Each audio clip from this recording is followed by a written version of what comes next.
हमारे नैरेटिव क्या होने चाहिए? समाज के तमाम बुजुर्ग लोगों को इस तरफ ध्यान देना चाहिए।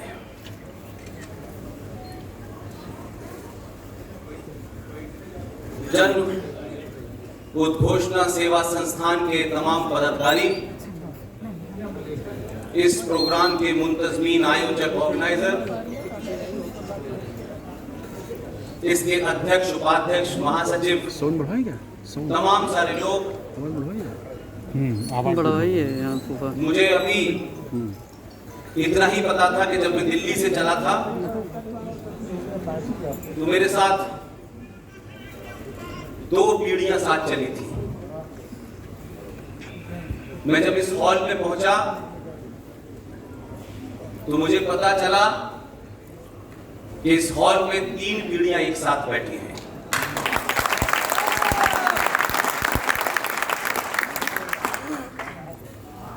उसमें एक मंच पर है, उनके पुत्र और उनके पिताजी आपके बीच में बैठे हैं। मैं आपको नमन करता हूं।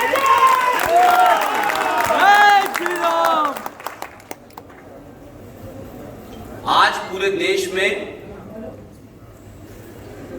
जो संकट हैं, जो समस्याएं हैं, उनको सब हम देश के रूप में देखते हैं।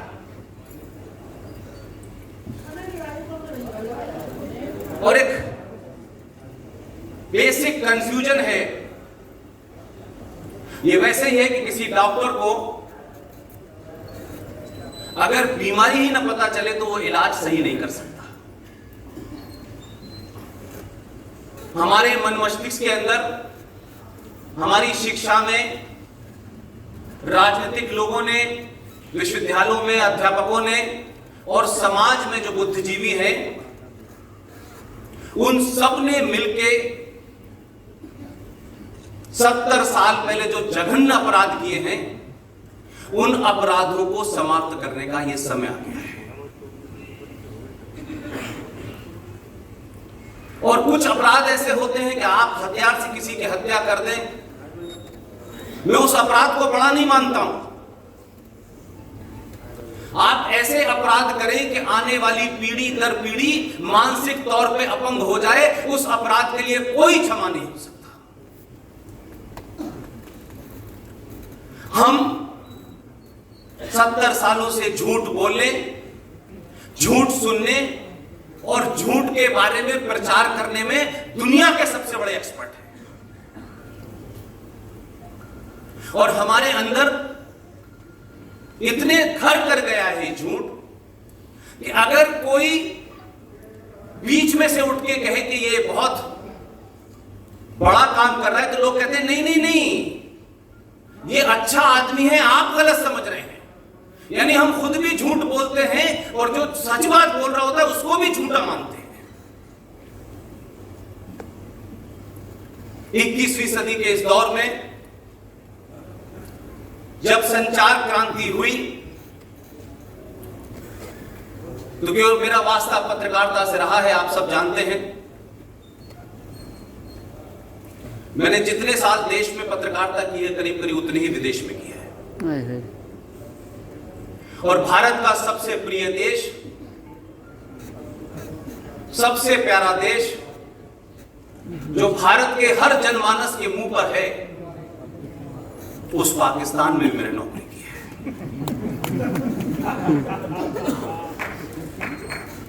ये मैंने इसलिए कहा है कि हम जब किसी के बारे में जानते नहीं हैं, समझते नहीं हैं, लेकिन समाज में एक वर्ग ऐसा है कि जो जिस विषय को नहीं जानता वो उसी का एक्सपर्ट है, इसलिए खुद भी भ्रम में है और समाज को भी भ्रम में रखते हैं। मैं ये मानता हूं कि जो राजनीतिक सत्ता होती है,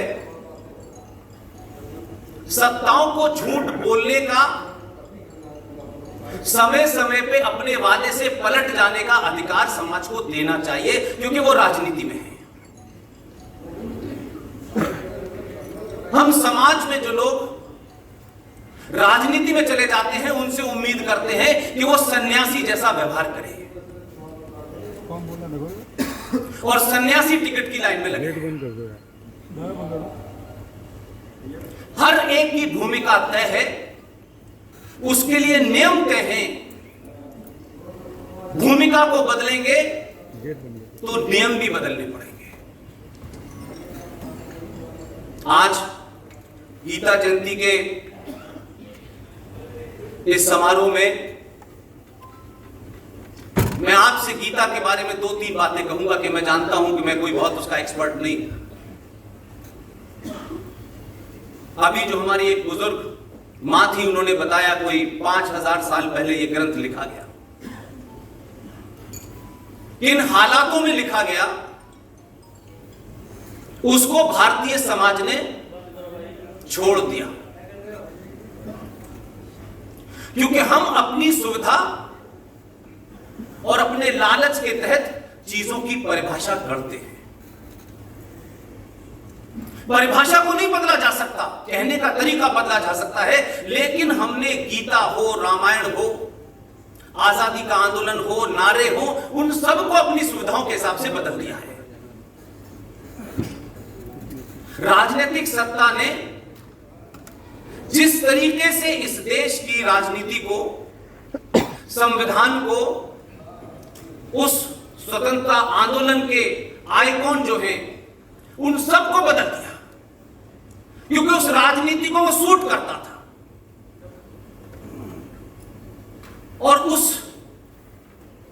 हालात में जो लोग पैदा हुए, उसमें बहादुर के बारे में नहीं पढ़ाया जाता। हम कुछ लोगों के नाम इसलिए लेते हैं कि उनका भी एक फोटो रहना चाहिए। हमने अपने समाज को कायरों के बारे में बताया है, और अगर आपके घर में कोई ऐसी तस्वीर हो जिसे देख करके आपके मन में न कोई सम्मान का भाव आए, न गौरव का भाव आए, न पुरुषार्थ जगे, उस तस्वीर को हटा दीजिए।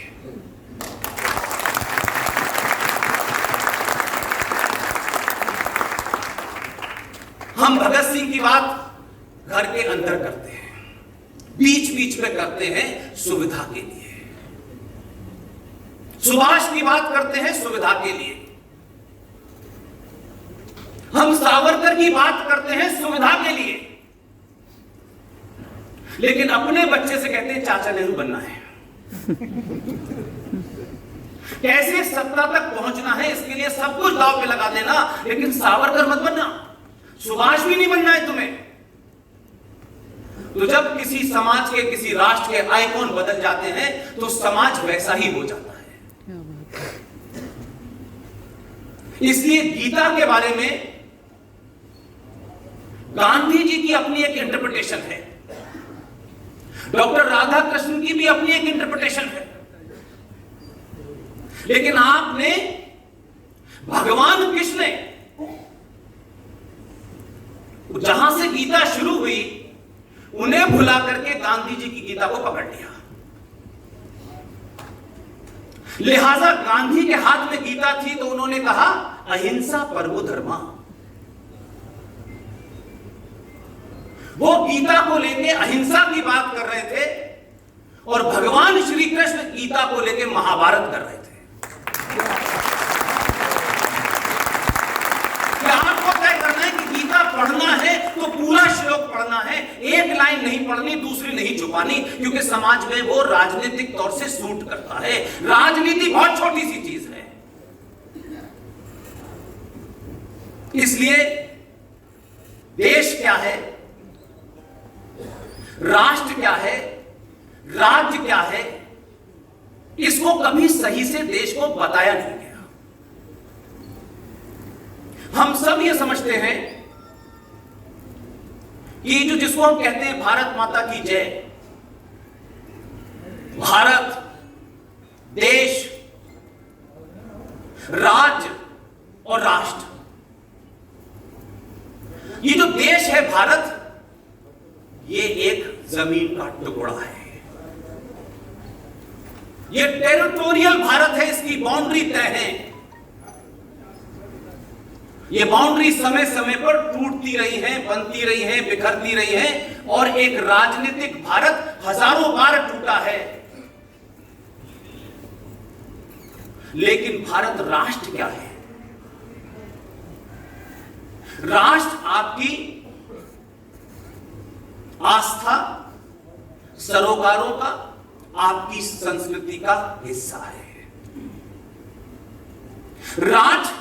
एक राष्ट्र जो होता है उसको चलाने के लिए एक देश होता है, उस देश को चलाने के लिए एक सरकार बनती है, और वो सरकार, उसके कुछ अंग होते हैं, न्यायपालिका होती है, पुलिस होती है, आर्मी होती है और दूसरी व्यवस्थाएं होती हैं। तो देश तो संविधान से चलता है, लेकिन राष्ट्र मेरी और आपकी आस्थाओं से चलता है। ये जो यहां दीप का आपने प्रज्वलित कराया, ये राष्ट्र का अंग है। यहां लोगों ने शंख बजाया, ये मेरी राष्ट्र और संस्कृति की पहचान है, इसका भारत से कोई संबंध नहीं है। ये जो जनगण है, ये संविधान का हिस्सा है, ये गाना होगा, उस पर खड़े होना होगा। लेकिन आपने पिछले 70 सालों से, मैं बाकी की बात नहीं करना चाहता, आपने सरकार को बदल देना और इस सरकार को हटा के उस सरकार को लेके आना, आपने समझा कि आपने देश बदल दिया है। सरकार बदलती है, राष्ट्र नहीं बदलता है। राष्ट्र को बदलने के लिए समाज को लड़ना पड़ता है। यह राम मंदिर, सरकार उसका क्रेडिट ले सकती है, वो एक अलग इशू है।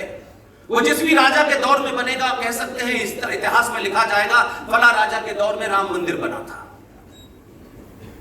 लेकिन मेरी चिंता दूसरी है। क्या मैं जान सकता हूं कि गुजरात के तट पर सोमनाथ मंदिर को तोड़ने के लिए क्या 50 करोड़ मुसलमान आए थे? आपके हजारों मंदिर तोड़े, मथुरा का तोड़ा, काशी का तोड़ा और 30-40 हजार तोड़े। सरकार की जिम्मेदारी नहीं है किसी मंदिर को बचाना, मंदिर की रक्षा करना समाज की जिम्मेदारी है।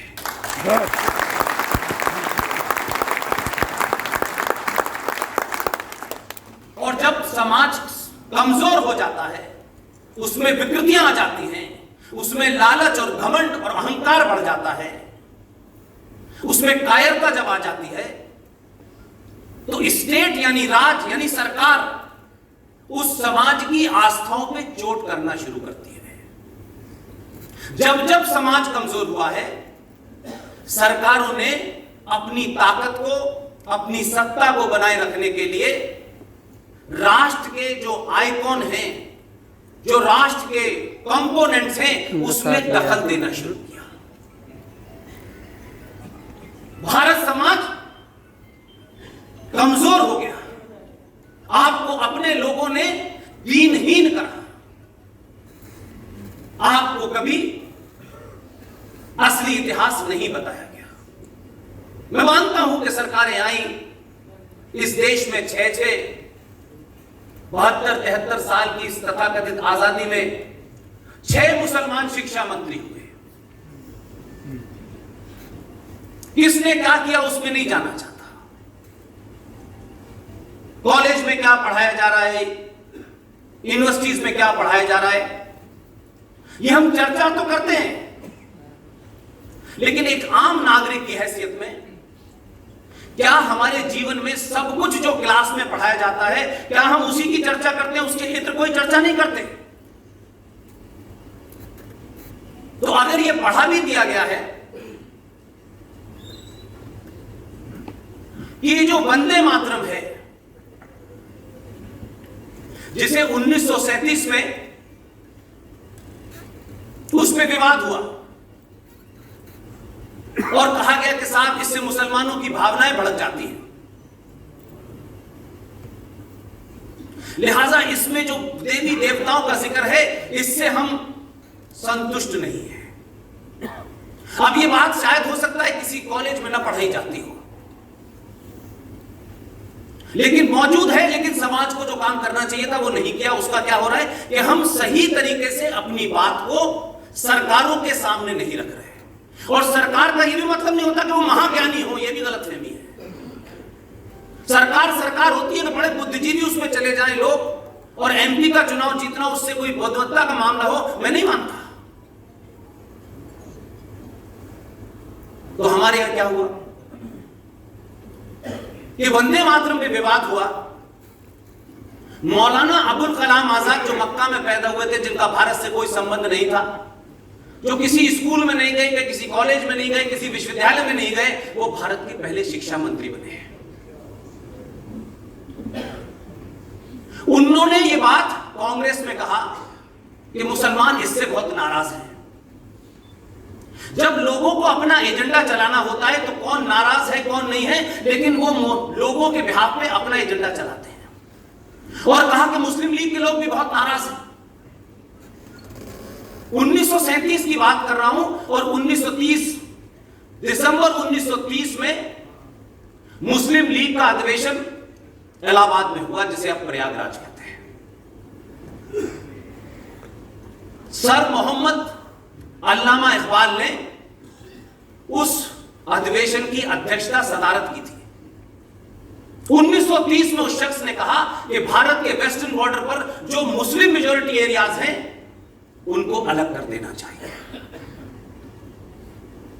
और 37 के अंदर मौलाना आजाद जिन्ना का नाम लेके कहते हैं कि इस वंदे मातरम के ऊपर विवाद है, मुसलमानों की भावनाएं भड़की हुई हैं। उस पे बातचीत हुई और कहा कि साहब बाकी हिस्सा निकाल देते हैं, 2 रह जाएंगे, 2 सेंटेंस ऊपर के बोले जाएंगे। यहां तक का भी इतिहास में समझता हूं किताब में है, लेकिन उसमें मैं एक वैल्यू एडिशन करना चाहता हूं। सरकार क्या करती है नहीं करती है, आपकी बात मानती है, मैं कभी सरकार के सामने कोई बात नहीं रखना चाहता। मुझे लगता है कि इस समाज के लोगों को सच बात बता दो, ये इतनी जोर से चिल्लाएंगे कि सरकार सुन लेगी। जब समाज को सही बात बतानी होगी तो सरकारें चाहती है कि ना पता चले वही अच्छा है। भारत आजाद हुआ तथाकथित तौर पर, आजादी का शब्द कहीं नहीं लिखा हुआ, ब्रिटेन के संविधान में भी नहीं लिखा हुआ। और जिस दिन पार्लियामेंट में 1946 में अंग्रेजों की मेहरबानी से नामित हुए प्रधानमंत्री ने एक अंग्रेजी में भाषण दिया, वो भाषण भारत के गरीब लोगों को दे रहे थे कि क्वीन विक्टोरिया को दे रहे थे, ये तो वो बताएं। मेरा सवाल दूसरा है, भारत के गृह मंत्री ने एक टेलीग्राम भेजा देश के बहुत जाने माने संगीतकार, और यह कहा कि आपको जब भारत की आजादी की घोषणा होगी, आपको भारत की पार्लियामेंट में, संसद में आना है और वंदे मातरम गाना है। यह सारा रिकॉर्ड पे है। उस संगीतकार की आप भावना देखिए। वो संगीतकार थे, ऐसे नहीं था सिर्फ उनका सितार बजाने का काम था। उन्होंने सरदार पटेल को टेलीग्राम पे कहा कि मैं संसद आऊंगा, वंदे मातरम गाऊंगा, लेकिन मेरी एक शर्त है। सरदार पटेल ने पूछा उनसे, उन्होंने कहा मैं इसी शर्त पे आऊंगा कि आप संसद में जब मुझे बुलाएं, आजादी की घोषणा के बाद भारत की संसद में जब पहला वंदे मातरम गाया जाएगा तो मैं पूरा 22 पंक्तियों का 9.5 मिनट का गाऊंगा। ऐसे लोग थे जिन्हें सत्ता से कोई पद्मश्री और पवन विभूषण नहीं लेना था। सरदार पटेल ने कहा आइए, आपकी शर्त मुझे मंजूर है। पंडित ओमकार नाथ ठाकुर उनका नाम है। वो आए, जब आजादी की घोषणा हो गई, उसके बाद भारत की संसद में जो वंदे मातरम गाया गया, 22 पंक्तियों का 9.5 मिनट का, मैं आजाद भारत का नागरिक हूं, मैं तो उस वंदे मातरम को मानूंगा। मैं क्यों मानूं 1937 में किसने क्या समझौता किया? आजादी से पहले किसने किसके साथ क्या समझौता किया था? मुझे उसमें कोई इंटरेस्ट नहीं है। भारत आजाद हो गया और भारत की संसद में अगर पूरा वंदे मातरम गाया गया था, तो फिर जिसको ऐतराज है वो चले जाए।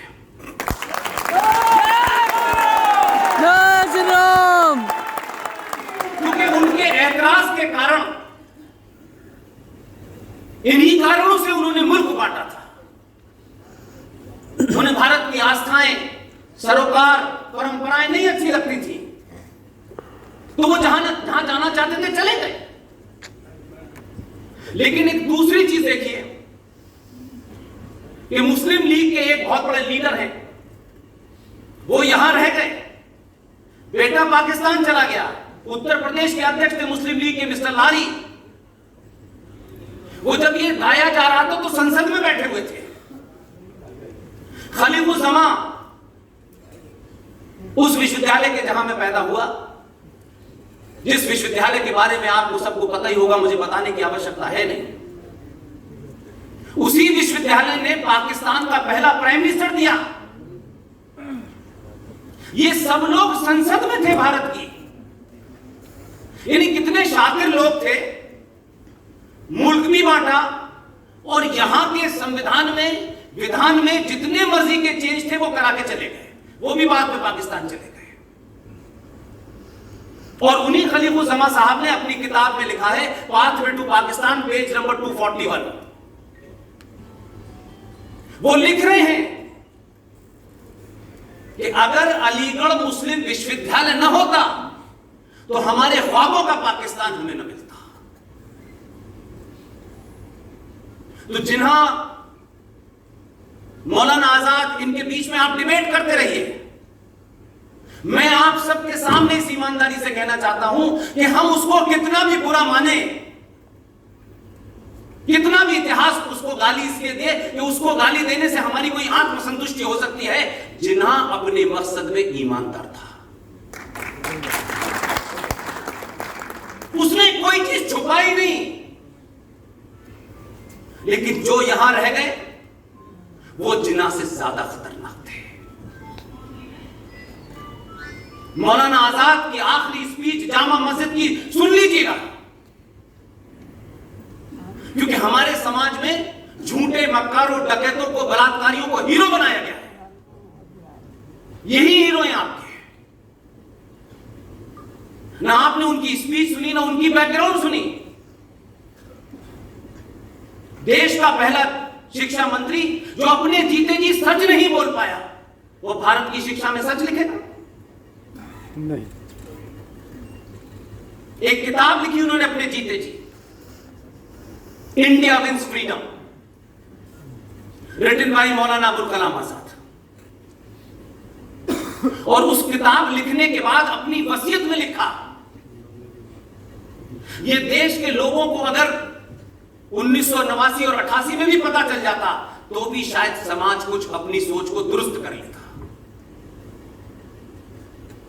उस वसीयत में लिखा कि इस किताब के अंदर मैं कुछ अपनी दिल की बात लिखना चाहता हूं, लेकिन मैं लिख नहीं सकता। मेरे मरने के 30 साल बाद इन पन्नों को छाप देना। ओरिएंटल पब्लिकेशन की वो किताब थी। सुप्रीम कोर्ट में मुकदमा चला, मुकदमा जीत गए, 30 पन्ने लगा करके नई किताब आ गई। लेकिन जिस पार्टी के वो लीडर थे, उस पार्टी की महान लोगों ने, उनको लगा कि अगर ये बात लोग पढ़ लेंगे तो आरएसएस, विश्व हिंदू परिषद, ये हिंदूवादी संगठन मौलाना आजाद के बारे में कुछ कहते हैं तो कोई फर्क नहीं पड़ता, लेकिन मौलाना खुद नेहरू के बारे में क्या कह रहा है ये पता चल गया तो हमारा तो सेकुलरिज्म सड़क पे लुट जाएगा। मार्केट से किताबें गायब हो गई। लेकिन उसकी एक कॉपी मेरे पास है।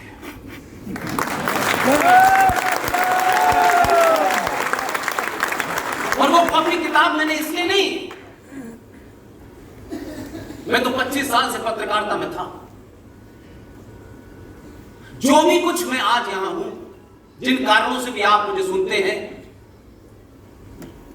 यहां विष्णु शंकर जैन जी और उनके पिताजी मुझे, मैंने कहा मेरा टिकट करा दीजिए, मैं चला जाऊंगा। पिताजी को और बेटे को लगा कहीं ऐसा ना हो पुष्पिन जी ना चाहे। दोनों ने टिकट भी मेरी कराई और सीट भी अपने बीच में रखी हुई, उधर ना।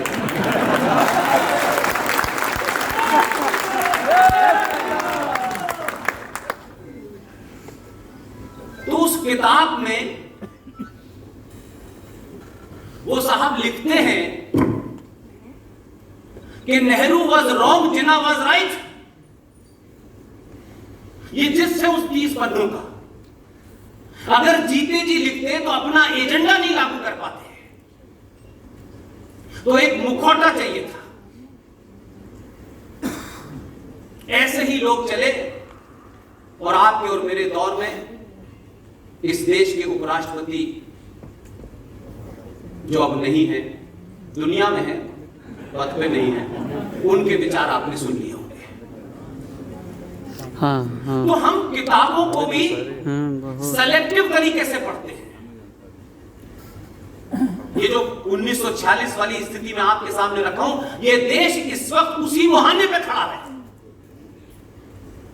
और शायद हमको लग रहा है कि पूरे देश में राष्ट्रवादी सरकार है, सरकार राष्ट्रवादी है, अपनी जगह है, लेकिन सरकार की लिमिटेशंस होती हैं। और जो समाज सरकारों पे निर्भर हो जाता है, वो समाज कभी अपने इतिहास को बचा नहीं पाता।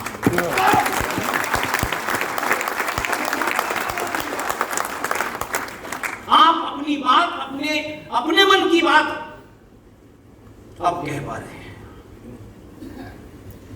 आपने 700 साल से अपने मन की बात कही नहीं, आपके मन के अंदर ही समाप्त होती चली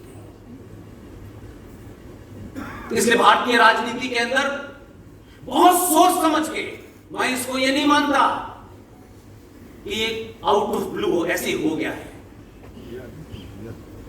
जिन लोगों ने भारतीय राजनीति और भारतीय समाज का अध्ययन किया है, बहुत सोच समझ के इस समाज की कमजोरी जो फॉल्ट लाइन है, उसका ऐसा इस्तेमाल किया है कि आप हैं तो 90 करोड़, लेकिन दिखाई आप 90 लाख में नहीं देते। इसलिए एक, जिसे आप हिंदू समाज कहते हैं, अभी कुछ दिन पहले ही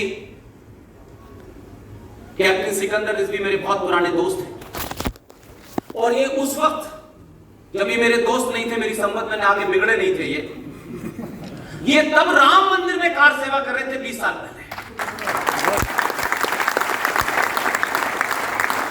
जो सबसे बड़े महंत थे, उनके साथ इन्होंने कार्य किया। मैं अक्सर इन्हें कहता हूं आप मुसलमान हैं, कहते मैं मुसलमान नहीं, मैं शिया हूं। बहुत बढ़िया, बहुत अच्छे। इसलिए आप अगर फॉल्ट लाइन को नहीं समझेंगे तो आप उसका इलाज नहीं ढूंढ पाएंगे। आपने सरकारें बनाई, सरकार के केंद्र में एक कम्युनिटी जिसे मुसलमान कहते हैं, यह हर सरकार के केंद्र में रहता है। और हर पार्टी ये कोशिश करती है सरकार बनते ही उसे सबसे पहले दुनिया की सबसे बड़ी मेजॉरिटी जो भारत में माइनॉरिटी है, उसकी चिंता सताती है, और उनके पास जाते कि आपके लिए क्या करें। और जो बाकी 90-100 करोड़ हिंदू है, उसकी स्थिति यह थी, वो यादव था, वो ठाकुर था, वो ब्राह्मण था, वो दलित था, वो ओबीसी था, वो सब कुछ था, लेकिन हिंदू नहीं था।